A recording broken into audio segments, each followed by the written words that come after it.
Welcome back.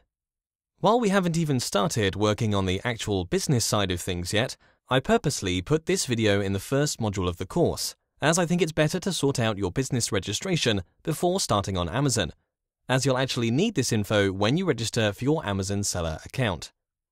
I won't bore you with long and difficult explanations of various business forms here. I'm sure you'd find that incredibly tedious. Instead, I will give some quick guidance on what you need to do and what form you need to complete in order to register as a seller on Amazon.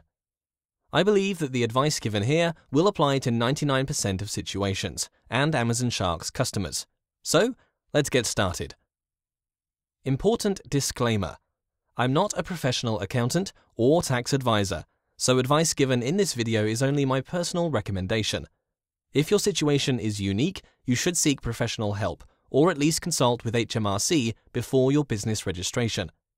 This applies to people who are on pensions, special benefits, unemployment benefits, and similar. Okay, going back to our topic. Can't you sell on Amazon without registering some sort of business? No, you can't. Amazon is very strict on this, and as you'll find out in the Amazon account video, this is not the time to play games, use fake identities, or made-up companies. Amazon will verify every seller, and only legit, verified businesses will be allowed to sell on their platform. But what business do you need to register, and what form do you need to complete? That will depend on your current situation. For people who don't have any companies registered yet, I recommend registering and working as a sole trader on Amazon, at least in the beginning. For people who are already registered as a sole trader, great! You don't have to do anything extra, and will be able to sell on Amazon with your current business form. For people who have a limited liability company already registered, you can use the same company details, of course, for your Amazon account, or create a new limited company for your Amazon business, if it's going to be separate. Most of you will be employed, so you'll need to register as a sole trader with HMRC. This is a free process and can be done completely online. You find the right application form on HMRC's website, fill it out, and within a few weeks' time, you'll get sent the Unique Tax Registration (UTR) number, and you're good to go.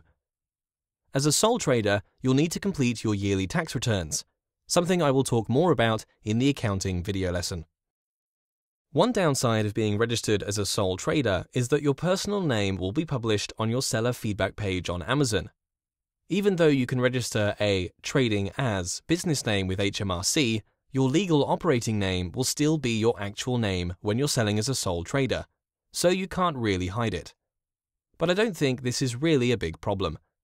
Very few people actually check that seller feedback page on Amazon, and even if they do, I don't think this fact will affect their buying decision in any way, even if they do notice that you're a sole trader and not a company.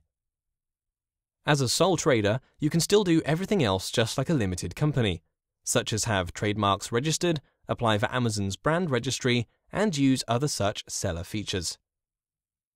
There's one situation, though, when registering as a sole trader may not be the best idea. If your earnings from your current job are already partially taxed at the higher tax bracket, 40%, as this would mean that all profit you make from your Amazon business activities will be taxed at 40% too, which is obviously far too much compared to the normal tax rate of 20%, or the corporate tax rate, which is also 20%. So if you're making a good salary from your day job and already get taxed partially at 40%, you'll want to register a limited liability company from day one. Ideally, everyone should start with a limited liability company, as it separates your personal assets completely from the business. But the problem with limited companies is that they come with more complex paperwork for registration and yearly tax returns. You can do it on your own if you really want to, but do you need to? You don't yet know how your business will take off, how fast you'll make progress, etc. I don't think it's a wise move to set up a limited company at this stage. You can always do that later on. And it could be that you can work as a sole trader for many years to come and don't even upgrade to a limited company at all. This will of course depend on how much profit you make, how fast your business grows, etc. But basically, as long as you keep below the 40% tax threshold, You can work as a sole trader and keep that basic account and do just one yearly tax return. For people outside the UK, you'll need to check what business forms are available in your country, but usually it will be the same, at least in European Union countries. You can either register as a sole trader or limited company. Both will be okay and work with Amazon. Just make sure you have one to begin with. That's it for this video. I did say that I'll keep it short and sweet. I'll see you in the next video lesson.